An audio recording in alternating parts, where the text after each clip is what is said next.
हाय बहनों, नमस्ते, प्रणाम। कैसी हैं आप सब? स्वागत है आपका हमारे अपने YouTube चैनल में।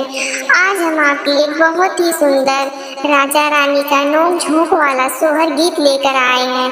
तो गीत को फुल आवाज करके सुने और हमारे चैनल को लाइक शेयर सब्सक्राइब जरूर करें। धन्यवाद।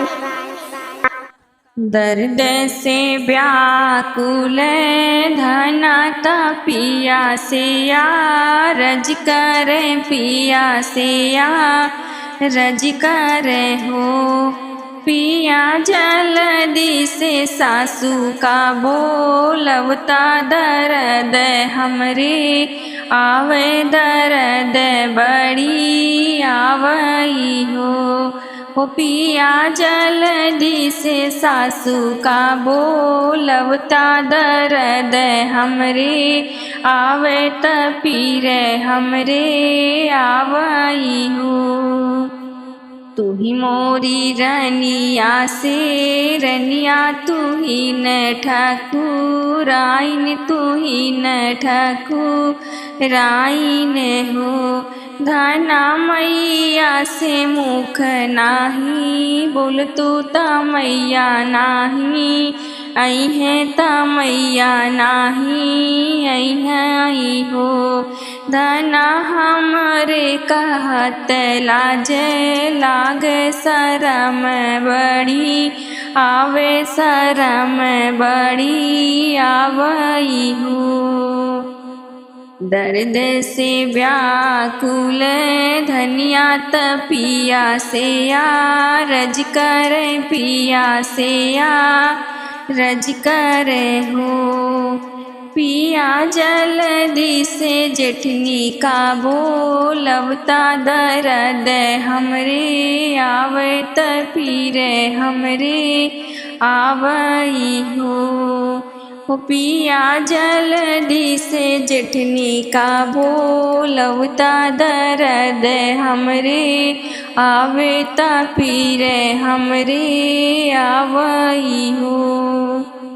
तू ही मोरी धनिया से धनिया तू ही न ठकुराइन तू ही न ठकुराइन हो। धनिया जेठनी से गयुआल गाई जेठनिया नाही आई है तबा भी नाही आई हो।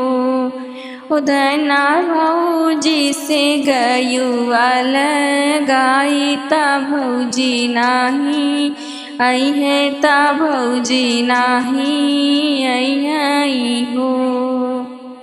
दर्द से व्याकुल धनिया पिया से रज कर पिया से रज कर हो पिया जल्दी से नंदी का बोलवता दर्द हमरे आवे दर्द हमरे आवई हो पिया जल्दी से नंदी का बोलवता दर्द हमरे आवे ता पीरे हमरे आवई हो।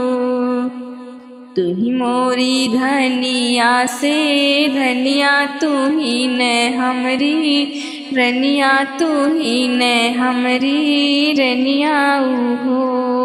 रनिया बहिनी से कहत लाज लाग शरम हमरे आवे शरम हमरे आवई हो। धनिया बहिनी का बोलू बिरही बोलिया बहिनी नाही आई है ननद नाही आई हो। धनिया बहिनी का बोलू बिरही बोलिया बहिनी नाही आई है बहिनी नाही आई हो। दर्द से व्याकुल धनिया पिया से रज कर पिया से रज कर हो पिया जल्दी से सासू का बोलौत्या दर्द हमरे आवे दर्द हमरे आवई हो।